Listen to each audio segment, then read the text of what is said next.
말씀 우리 합독하겠습니다. 시작. 너희는 내가 사로잡혀 가게 한 그 성읍의 평안을 구하고 그를 위하여 여호와께 기도하라. 이는 그 성읍이 평안함으로 너희도 평안할 것입니다. 아멘. 지난주 목요일은 우리나라가 일제 강점에서 해방된 8.15 광복절이었습니다. 우리가 잘 아는 것처럼 우리 민족이 오랜 수치에서 벗어나 그날의 영광을 맞이할 수 있었던 것은 그냥 우리에게서 찾아온 것은 아닌 거죠. 수많은 고귀한 수고의 땀과 피를 흘린 결과물인 것입니다. 하나님의 은혜이지만 하나님은 수많은 피를 통해서 이를 이루셨습니다. 수많은 믿음의 선조들이 피를 흘렸고 많은 우리 선진들이 생의 전부를 조국의 독립을 위해서 바친 분들도 있죠. 이분들이 자신의 생명을 아끼지 않고 정말 아낌없이 헌신하신 이유가 무엇일까요? 그건 단순합니다. 나라 사랑 때문입니다. 사랑하지 않고서는 그런 희생과 헌신이 나올 수 없는 것이죠. 내 나라를 사랑하지 않고서는 그런 희생이 나올 수 없는 것입니다. 성경은 자신이 속한 공동체, 마음 깊이 사랑할 것을 그리스도인의 사명으로 이야기하고 있습니다. 내 가정, 내가 속한 공동체가 내 가정이 있죠. 우리 가정과 우리 지역사회, 내가 살고 있는 이 지역사회, 또 내 나라, 내가 몸담고 있는 이 직장, 물론 상대적으로 마음에 들지 않을 수도 있죠. 우리 가정보다 다른 가정이 더 부러워 보이기도 합니다. 내가 사는 동네보다 다른 동네가 더 좋아 보이기도 해요. 내가 몸담고 있는 직장보다 다른 직장이 훨씬 더 좋은 조건일 수 있어요. 내가 살고 있는 내 국적, 내 나라보다 훨씬 더 살기 좋은 나라도 있죠. 그럼에도 불구하고 지금 내가 여기 몸담고 있다면 하나님이 나를 여기 보내신 결과물이기 때문에 하나님의 주권과 섭리를 믿기에 여기서 내 사명을 펼쳐가는 것, 그것이 하나님의 모든 그리스도인에게 주신 사명인 것입니다.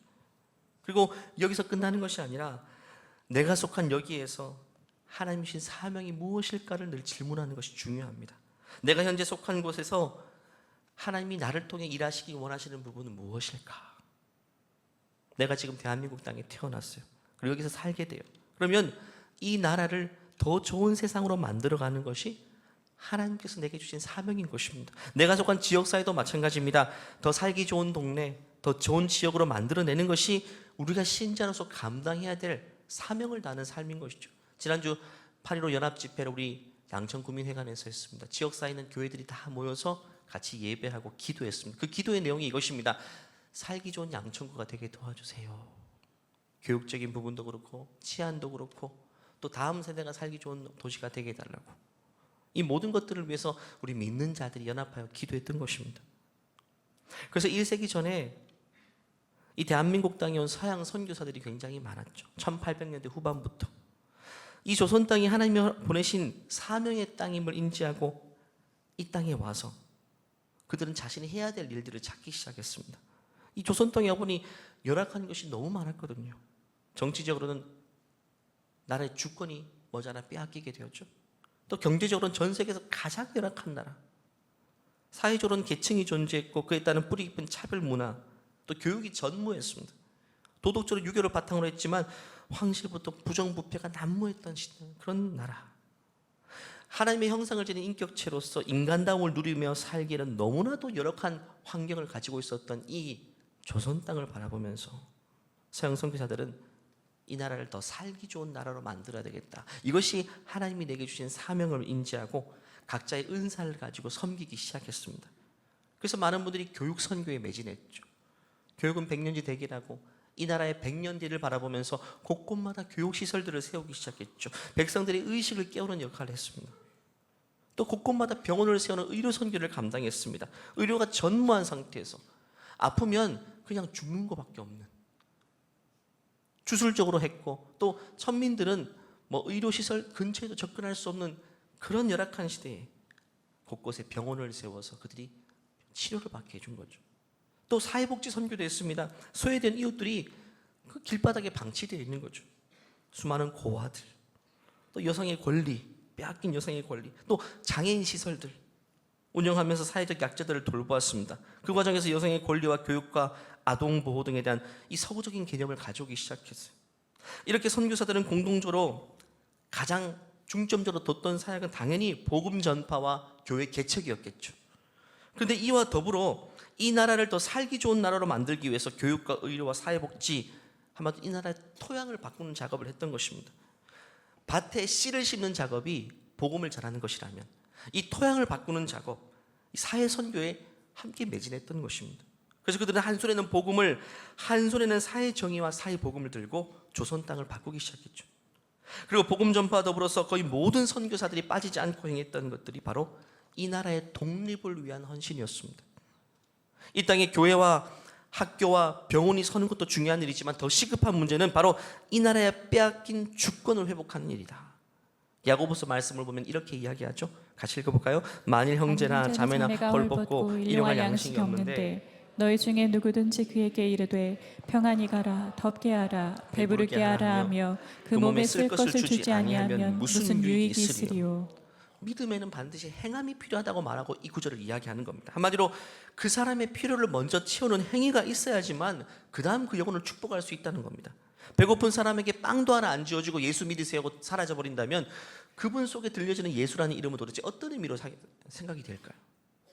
먼저 먹여야죠. 먼저 입혀야죠. 지금 이 나라에 당장 필요했던 것은, 가장 시급한 과제는 바로 주권이 빼앗긴 현실. 이게 배고픈 고통보다 더 큰 고통이었기 때문에 선교사들은 이 문제를 중요하게 다룬 것입니다. 물론 선교사들 가운데 초기에는요, 이런 여러 이견들이 있었습니다. 우리는 이 나라에 예수님을 전하러 온 것이지 이 나라를 일본으로부터 독립시키는 것은 외교적인 문제이다, 제3자인 우리가 다룰 수 있는 문제가 아니라고 말하는 사람도 많이 있었습니다. 그래서 선교사들이 이 문제를 풀기 위해서 많이 토론했고 많이 기도했습니다. 하지만 결국에는 성령께서 이 선교사들의 마음을 점점 하나로 묶어가기 시작했습니다. 일본 제국주의 억압, 한국의 고통받는 상황을 목격하면서 그들은 이런 불의에 반대하는 것이 신앙적 의무라고 생각됐던 것입니다.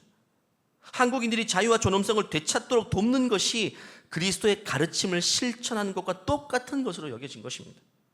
그리고 가장 중요한 것은요, 그 변화가 어떻게 찾아왔는가?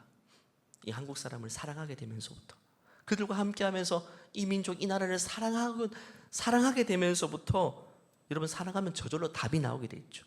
옳고 그름의 문제가 그 영혼들을 품고 사랑하기 시작하니까 답이 뻔하게 보이는 하나의 답으로 귀결된 것입니다. 사랑하는 한국민들이 겪는 고통과 불의, 더 이상 외면할 수 없었던 것이죠. 그들의 독립을 돕는 것이 이 나라 사람들을 품고 사랑하는 방법임을 모두가 동의하게 된 것이죠. 그래서 서양 선교사들은 할 수 있는 방법으로 조선의 독립을 지원하게 됩니다. 대표적으로 저는 한 분만 소개하기를 원해요. 여러분 중에 한 분만. 많이 들어보셨을 것입니다. 헐버트 선교사라고 하시죠. 그의 별명은 조선인보다 조선을 더 사랑한 분. 실제로 그랬습니다. 미국인 선교사입니다. 1886년 아주 초창기에 구한 말에 이 땅을 처음 밟게 됩니다. 교육자이자 언론인으로 조선의 독립을 위해서 물심양면 애를 쓰게 됩니다. 첫 번째로 그가 했던 노력은요, 일산의격의 부담감과 조선의 상황을 국제적으로 알리는 역할을 했습니다. 헐버트는 조선의 역사와 문화와 언어에 관심이 많았습니다. 늘 이를 연구해서 서구 사회에 조선을 알리는 일을 했습니다. 1905년에는 이런 책을 발간하게 됩니다. The Passing of Korea. 대한민국의 죽음, 대한민국의 서거. 500페이지 육박한 두꺼운 책입니다. 그것도 세상의 중심이라는 미국 뉴욕의 한가운데 거대한 행사와 함께 출판하게 됩니다. 이 책을 많은 사람들에게 보급하기 위해서. 이 책의 내용을 보면 일산의격의 부당함을 서방 세계에 알리고자 이 책을 저술하는데, 책 서두에 보면 이렇게 기록되어 있습니다. 이 책을 황제와 대한민국 국민들에게 바친다. 그 전까지는 조선이라는 나라가 서구 사회에 소개된 적이 없습니다. 대한민국은 소개된 적이 없어요. 그래서 헐버트는 이 책에 이 조선의 아름다운 문화와 전통을 많이 담고 있습니다. 두꺼운 책에 50장이 넘는 사진이 담겨져 있어요. 얼마나 아름다운 장면만 이렇게 기술하고 있는지 모릅니다. 이 책을 보면 요즘 말하면 이 국뽕이 차오르게 하는 그런 내용들로 가득 차 있습니다. 대한민국의 자부심을 가지게 한다. 이 전 세계에 이 아름다운 나라의 현실들을 계속 알리는 것입니다. 그러면서 이 아름다운 나라가 지금 억압받고 있고 자유를 빼앗긴 상태에 있다는 것이죠. 두 번째, 그의 노력은 고종황제의 특사 역할을 했죠. 헐버트는 조선 고종황제 신임을 받아서 1907년 헤이그 만국평화회의에 조선 특사로 파견됩니다. 우리가 아는 것처럼 이준과 이상설, 이휘종 이 세 분이 파송되었지만 헐버트 선교사도 이분들이 그 네덜란드 땅에 가는 것을 돕게 됩니다. 물론 일본의 외교에 의해서 큰 성과를 거두지는 못했지만 이 활동은 조선의 독립을 위한 중요한 외교적 노력으로 기록되어 있죠. 세 번째는 언론과 강연을 위한 독립운동을 지원했습니다. 일본은 자신의 제국주의를 정당화하기 위해서 엄청난 거액을 들여서 국제적으로 로비를 했습니다. 외교나 언론 플레이를 통해서 자신이 하고 있는 일의 정당성을 막 주장했죠. 전 세계가 그의 언론을 듣고 다 믿었던 겁니다. 아, 이건 괜찮은 일이다, 좋은 일이다. 하지만 이 헐버트 같은 선교사들의 활동으로 인해서 국제사회에 이것이 옳은 행동이 아니라는 것들이 이제는 서구사회에 소개되기 시작합니다. 언론 기계와 곳곳마다 가서 강연을 통해서 또 조선 독립신문 같은 신문을 발행함을 통해서 이 사실을 국제적으로 알리게 된 것이죠. 이 헐버트는 말년에 조선 독립을 눈으로 확인하기 위해서 1949년 독립 이후이죠. 49년에 조선이 독립했다는 소식을 미국에서 듣게 되고 4년 뒤인 49년에 이 나라에 방문했습니다. 그때 86세의 나이, 가족들로 다 말렸습니다. 한 달 동안 배를 타고 이동해야 되는데 그 땅에 가기 전에 죽는다고. 아버지 가지 마세요. 근데 그는 이렇게 말했죠. 나는 웨스터민스터 성당에 묻히는 것보다 한국 땅에 묻히고 싶다. 그 30이 넘는 여정 끝에 도달했습니다. 그리고 눈으로 자신이 그토록 꿈꾸던 이 나라의 독립을 확인하고 눈물을 흘렸죠. 그리고 숨을 거두게 됩니다. 지금 양어진 외국인 선교사 묘지에 그의 꿈처럼 이 대한민국 땅에 묻혀 있습니다. 그는 한글과 한국 문화를 너무 사랑했습니다. 그 당시 한글의 우수성을 그 당시에 가장 먼저 발견하고 국제사회에 한글을 소개했습니다. 지금 우리가 한글 띄워쓰기가 있지 않습니까? 원래 민족은 띄워쓰기 없죠. 그런데 띄워쓰기를 처음 고안하고 요청한, 그래서 지금 우리가 띄어쓰고 있는 이유는 헐버트 선교사 때문입니다. 요즘도 많은 사람들이 말하죠. 이 헐버트는 100년 전에 이 K문화가 전 세계를 휩쓸 것을 1세기 전에 예견한 사람이라고. 한국 문화의 우수성을 100년 전부터 전 세계에 알렸던 사람입니다. 이처럼 한국으로 파송된 선교사들은 이 나라를 진심으로 사랑했습니다. 그 사랑하는 이 나라가 지금 성경에 있는 것처럼 강도 만난 이웃, 선한 사마리아에 비유 있는 것처럼 강도 만난 이웃과 같은 형편임을 깨닫고 자신이 선한 사마리아인이 되어서 이 조선의 독립을 위해서 희생하기로 결정한 것이죠. 이처럼 그리스도인들은요, 하나님이 보내셔서 살게 하신 그 땅을 더 좋은 세상으로 만들어갈 사명을 가지고 있습니다, 여러분. 물론 우리가 이 땅을 아무리 더 좋은 세상으로 바꾸어 가도 이 땅을 유토피아로 만들지는 못합니다. 지상 낙원이 되지는 않습니다. 왜냐하면 우리가 살고 있는 이 땅은 성경에 이렇게 기록되어 있죠. 언젠가는 심판으로 멸망당할 땅이라고 말입니다. 베드로후서 3장 7절 말씀, 이런 말씀이 있습니다. 이제 하늘과 땅은 그 동일한 말씀으로 불사르기 위하여 보호하신 바 되어 경건하지 아니한 사람들의 심판과 멸망의 날까지 보존하여 두셨다. 심판 날까지 보존하여 두신 땅이 이 땅입니다. 절대로 이 땅이 천국이 되지는 못합니다. 파라다이스가 되지는 못합니다. 이 땅을 이상향으로 만들어갈 수는 없습니다. 유토피아 헬라어 자체가 우토포스죠. 없다. 토포스는 땅입니다. 없는 땅입니다. 존재할 수 없는 땅. 그런데 중요한 것이 있습니다. 이 땅이 어차피 이상적인 곳이 될 수 없다면, 심판으로 끝날 곳이라면 이 땅을 마구마구 파괴하고 사람 살지 못할 곳으로 만들어서는 됩니까? 안 된다는 것입니다. 어차피 심판당할 땅 우리가 막 살아도 되냐? 아니라는 것입니다. 우리 그리스도인의 사명은 이 땅을 그래도 아름답게 보존하는 것입니다.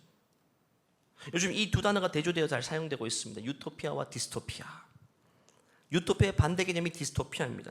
유토피아가 없는 땅을 꿈꾸는 지나친 이상향이라면, 디스토피아는 이 땅을 지나치게 절망적으로 표현하는 그것을 말합니다.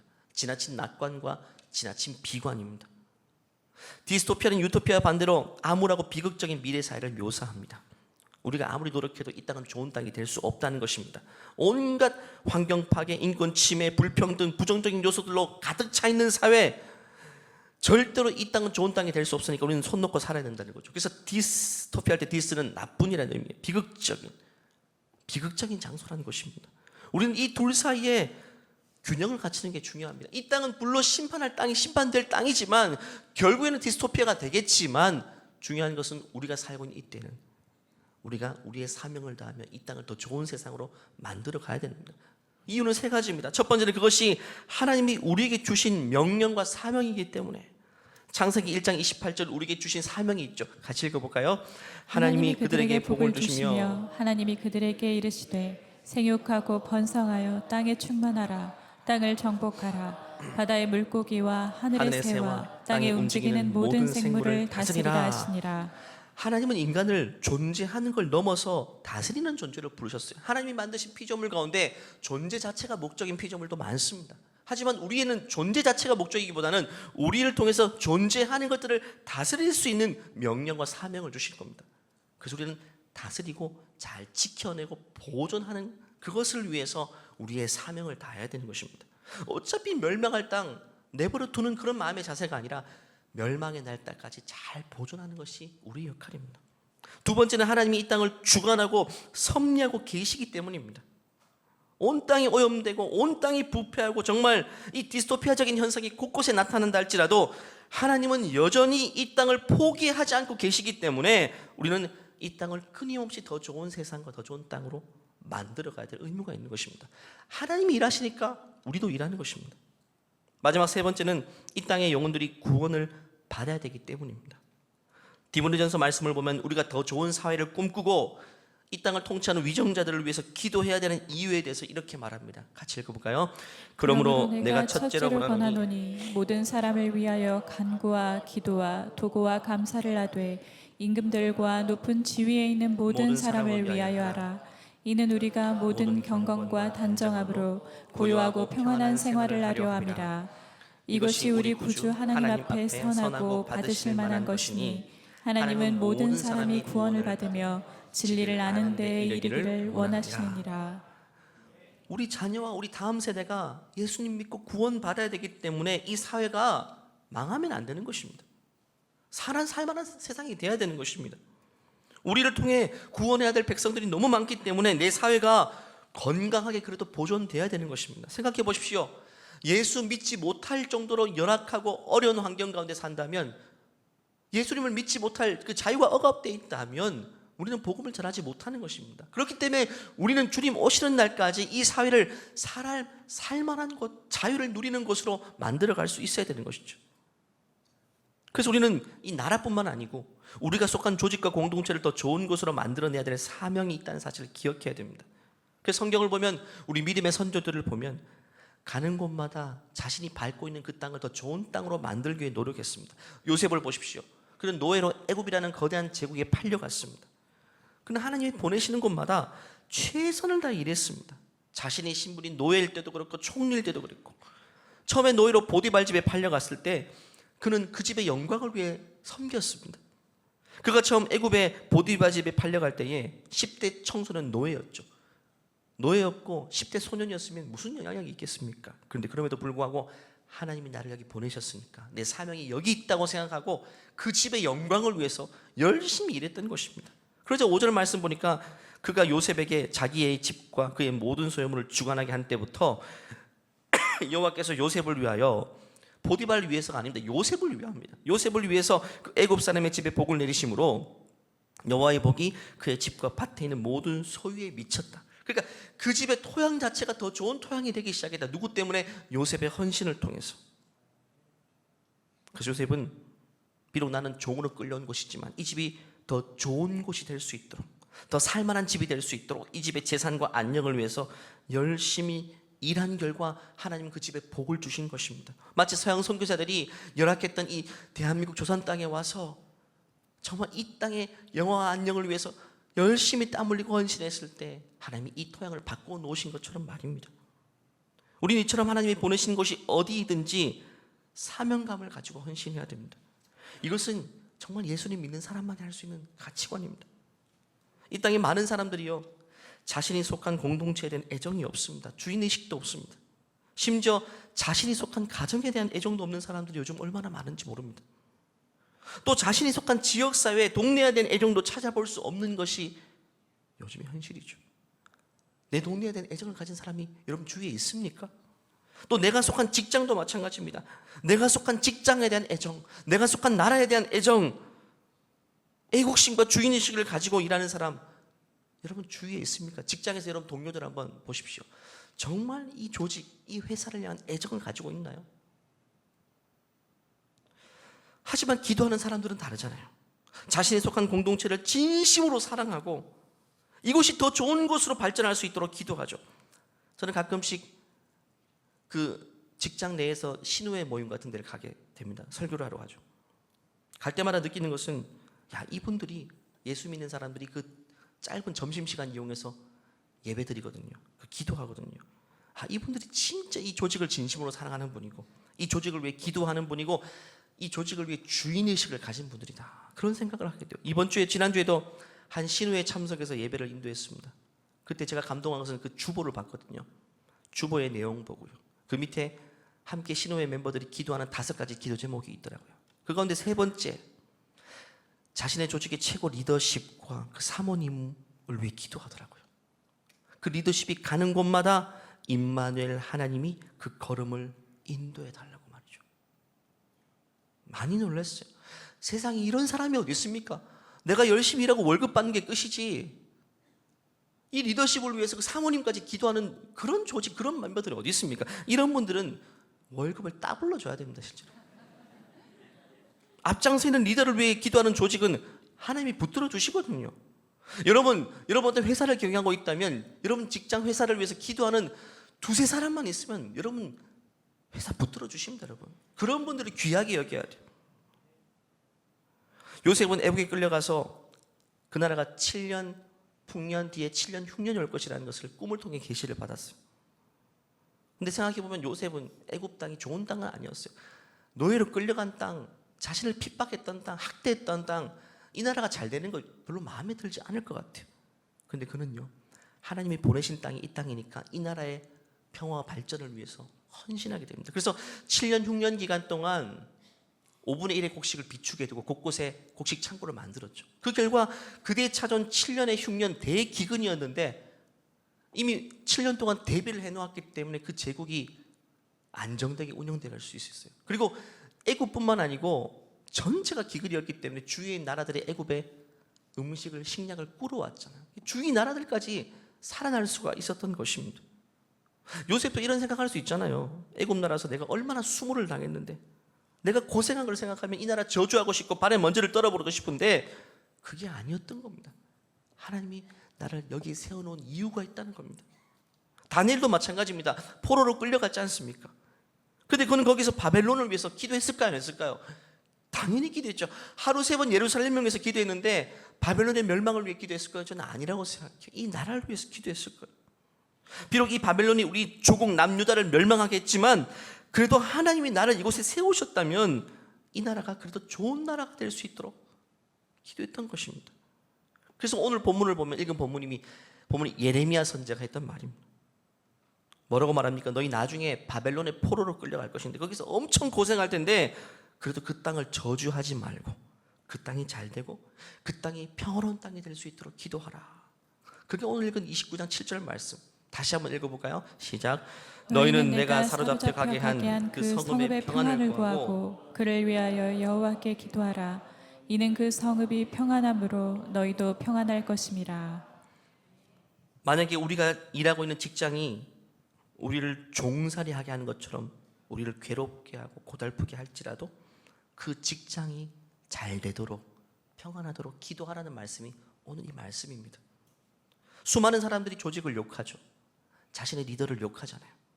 언제든지 떠날 생각만 하죠.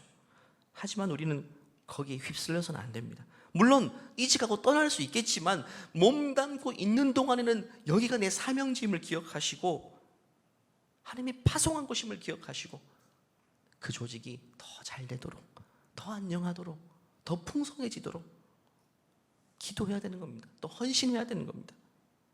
그래서 거기서 우리의 정체성은 뭐냐? 성경에서 우리의 존재 정체성은 이렇게 말하지 않습니까? 너희는 세상의 소금이니 계속 읽어볼까요? 소금이 만일 그 맛을 잃으면 무엇으로 짜게 하리요? 후에는 아무 쓸데없어 다만 밖에 버려져 사람에게 밟힐 뿐이라. 또 너희는 세상의 빛이라. 산 위에 있는 동네가 숨겨지지 못할 것이요.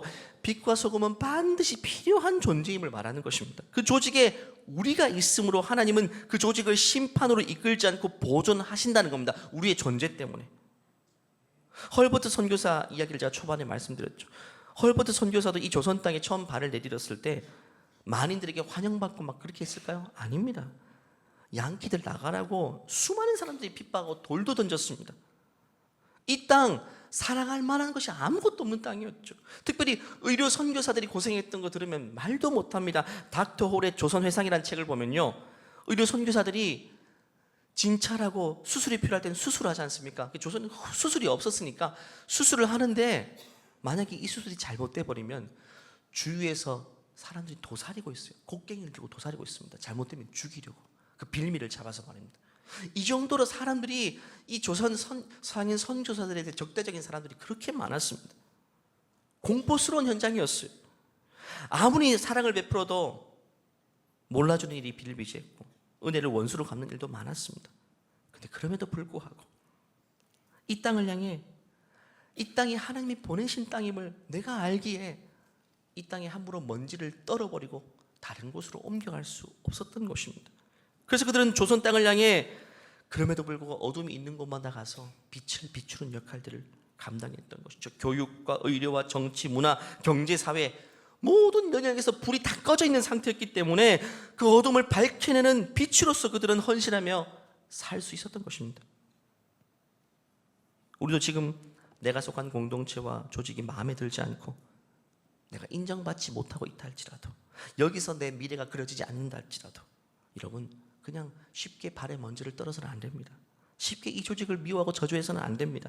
하나님이 허락하신 기한 동안에는 최선을 다해 섬기시고 이 조직의 안녕을 위해서 기도하시고 또 떠나가시더라도 과거를 회상하시면서 그래도 축복하시는 여러분 되시기를 바랍니다. 그래야지 우리가 하나님의 자녀인 것입니다. 그 복이 우리에게 올 것이라고 성경은 말하고 있는 것입니다. 말씀을 마무리할까요? 우리가 속한 공동체가 여러분 직장만을 말하는 것이 아닙니다. 교회도 우리가 속한 공동체이죠. 하나님 우리를 지구촌 교회로 부르셨다면 우리는 이 지구촌 교회를 더 좋은 교회, 더 건강한 교회, 더 열매 맺는 교회로 만들어 가야 돼요. 지구촌 교회가 1988년 개척되고 지금까지 건강한 교회로 올 수 있었던 것은 곳곳마다 그런 헌신자들이 있었기 때문에 이 교회가 선교하는 교회로 여기까지 올 수 있었어요. 지금 여기 계신 분들이 이제 다음 세대를 준비하는 분들입니다. 여전히 지금 이 자리에서 교회를 위해서 헌신하셔야만 이 교회가 더 아름답고 건강한 교회로 이어갈 수 있는 것이죠. 우리 가정도 마찬가지입니다. 내가 속한 가정, 우리는 가정을 더 건강하고 또 좋은 가정으로 만들기 위해서 노력해야 됩니다. 한 나라도 발전 과정들이 있죠. 근대화를 통해 발전하고 또 그 다음에 민주화를 통해 발전하기도 하고 계속 발전되는 과정이 있는 것처럼 우리 개개인의 가정도 이렇게 점점 좋은 가정들이 될 수가 있어야 돼요. 과거 어떤 중학생이 과거에 이렇게 한 기억이 납니다. 이야기한 기억. 우리 집에도 민주화의 바람이 불어와야 한다고 말입니다. 자기 집은 민주화가 아직 안 됐대요. 제 발언권도 없고 결정할 수 있는 것도 없고 내가 뭔가 주장할 수 있는 것도 없대요. 자유가 없대요. 그래서 제가 이야기했어요. 거실 가서 동생하고 피켓 하나 들고 촛불 하나 켜고 있으라고. 어떤 가정 보면 진짜 우리 일제강점기 을사늑약으로 주권과 자유를 빼앗긴 모습처럼 그렇게 우리 자녀들이 살아가고 있는 형편도 있어요. 아닌 것처럼 보이지만 한번 들여다보십시오. 우리 가정은 어른들만 잘 사는, 어른들만 행복한 가정이 되어서는 안 됩니다. 우리 자녀들도 개인의 인권과 자유가 있습니다. 하나님이 독립된 개체로 만드셨고 무언가를 선택할 수 있고 뜻대로 살아갈 수 있는 역량을 주셨습니다. 그렇다면 어른도 자녀들도 함께 행복한, 더 풍성한, 건강한 가정으로 만들어 가야 되지 않을까요? 한번 생각해 보십시오. 우리 가정은 작년 이맘때보다 지금이 더 건강한 가정, 더 살기 좋은 가정이 되었는가? 아니면 지금보다 1년 뒤가 더 좋은 가정이 내가 좋은 가정으로 만들어가고 있는가? 오늘 이 말씀을 통해서 진지하게 지금 우리의 모습을 말씀을 통해 돌아보기를 원합니다. 그리고 혹여나 내가 몸담고 있는 이 조직이나 공동체에 불만도 많았고 나에게 잘 대우해 주지 않는 것에 대해서 원망만 있었다면 다시금 오늘 이 말씀을 통해서 마음과 태도를 바꾸고 좀 애정을 가지고 주인의식을 가지고 하나님이 허락하신 귀한 아내, 그때까지는 정말 그 조직을 축복하며 다시금 헌신할 수 있는, 하나님이 쓰시는 빛과 소금으로서의 역할을 감당할 수 있는 우리 모두가 되기를 간절히 축원합니다. 한번 기도할까요? 이 시간 기도할 때 사실 만족스럽지 않은 것이 정상일 것입니다. 내가 밟고 있는 이 동네, 또 이 나라, 내 직장, 내 가정, 훨씬 더 좋은 가정도 많고 더 좋은 나라도 많고 더 좋은 직장도 많고 더 좋은 동네도 많지 않습니까? 하지만 그럼에도 불구하고 하나님이 나를 여기 세워놓으신 이유와 목적이 있을 것입니다. 사명이 있기 때문입니다. 하나님이 파송하셨기 때문에 우리가 지금 여기 있는 것입니다. 이 시간 기도할 때 하나님이 보내신 가정에서, 또 지역사회에서, 이 나라에서, 이 직장에서 하나님 요셉처럼 다니엘처럼 내 소명을 다하는 빛과 소금의 역할을 감당할 수 있도록 주님 나를 사용하여 주시옵소서. 이 시간 주여 한번 외치고 기도하겠습니다. 주여, 하나님 아버지, 하나님이 나를 보내신 것이 이곳이니 충성을 다하게 도와주시고 주인의식을 가지게 도와주시고 하나님의 백성에게 합당한 마음가짐을 가지고 하나님 그 나라를 이 사회를 축복하는 자로 설 수 있도록 도와주시고 하나님 여전히 빛과 소금의 역할이 필요합니다. 이 땅의 곳곳의 어둠을 밝히는 일 하나님이 내게 주신 은사로 감당할 수 있게 도와주시고 몇몇의 사람들이 감당하는 것이라 우리가 하나님 아버지 밝히는 자가 될 수 있도록 도와주시고 함께해 주시옵소서. 최선을 다해 헌신하게 도와주시고 사명감을 가지고 일할 수 있도록 도와주시고 하루하루 일하는 현장 속에서 땀 흘려 일하는 현장을 통해서 하나님의 영광 받으시도록 사명대로 살아갈 수 있도록 도와주시고 함께하여 주시옵소서. 나 자신의 이익이 아닌 하나님의 영광을 위해 일할 수 있도록 도와주시고 불합리하고 불의한 세상 가운데 있을지라도 억울한 상황을 많이 마주할지라도 그럼에도 불구하고 그 땅을 축복할 수 있는 마음 될 수 있도록 아버지 함께하여 주시옵소서. 우리 가족들이 더 건강한 가족들 되기를 원합니다. 하나님, 우리가 속한 이 나라가, 우리가 속한 이 조직, 우리 직장이 사실 우리를 그렇게 환대하지 않고 우리를 대우해주지 않고 그것 때문에 서럽고 힘들고 어려울 때도 있지만 그럼에도 불구하고 여전히 주인의식을 가지고 하나님의 소명자로 살아가게 하여 주시옵소서. 어둠이 깊은 만큼 원망과 불평으로 일관하기보다 어둠이 깊기 때문에 우리의 존재가 필요함을 인식하게 도와주시고 우리가 빛과 소금으로서 우리의 역할을 기도하며 감당할 수 있도록 주님 우리를 사용하여 주시옵소서. 우리를 통해서 우리가 속한 공동체와 조직이 더 건강해질 수 있도록 도우시고 특별히 우리를 통해 우리 가정이 더 좋은 가정이 될 수 있도록 주님 우리 가정을 귀하게 사용하여 주시옵소서. 주님께 감사드리오며 예수님의 이름으로 기도하옵나이다. 아멘. 우리를 빛과 소금으로 사용하실 하나님께 감사의 박수 올려드릴까요? 우리를 통해서 세상을 더 아름답게 행하실 것입니다. 이 시간 다 같이 일어나서 이 찬송의 고백으로 마칠 텐데 교회여 일어나라라는 찬양인데 교회가 누구입니까? 우리 개개인이 교회 아니겠습니까? 우리가 교회로서 움직이는 교회로서 우리가 가는 곳을 밝히는 자로 살아가시는 여러분 되시기를 바랍니다. 함께 찬양하겠습니다. 교회여 일어나라 주께서 부르시니 두려움과 실패 내려놓고 교회여 일어나라 교회여 일어나라 교회여 일어나라 주께서 보내시니 우릴 부르실 삶의 자리에서 교회여 일어나라 우린 세상의 빛 하나님의 편지 주를 나타내는 주의 교회를 통해 우릴 통해 주를 보리라 일어나라 아버지 사랑으로 아버지 능력으로 서로 하나 되어 그 빛을 비추라 노래하라 아버지의 사랑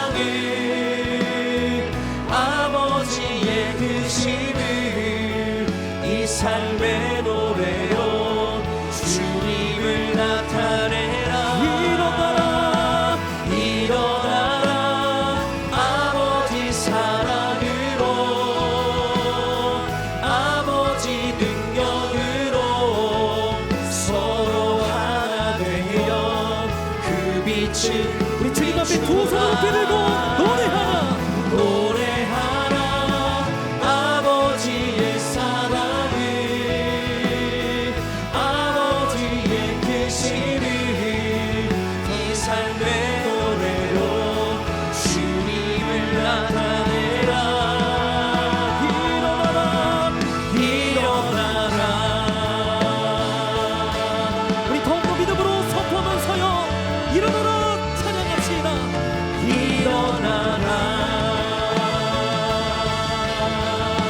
우리 자신의 영혼을 향하여서 믿음으로 선포합니다. 일어나라. 우리를 다시금 사명으로 일으켜주신 하나님께 모든 영광의 박수를 드리겠습니다. 빛과 소금으로 살아갈 수 있도록 우리에게 기회를 주셔서 감사합니다. 하나님, 우리의 삶을 통해 홀로 영광받아 주시옵소서. 이제는 우리 주 예수 그리스도의 은혜와 하나님의 무한하신 사랑과 우리 안에 내주하시는 성령의 교통하심이 어디 있었는지, 어떤 모양으로 그 자리에 있던지, 그곳이 하나님이 보내신 사명지임을 깨닫고 빛으로 소금으로서 사명을 다하기를 소원하는 우리 모든 지구촌 가정 위에, 또 우리 자녀들의 인생 위에 이제로부터 영원토록 함께 하시기를 간절히 축원하옵나이다. 아멘. 주님.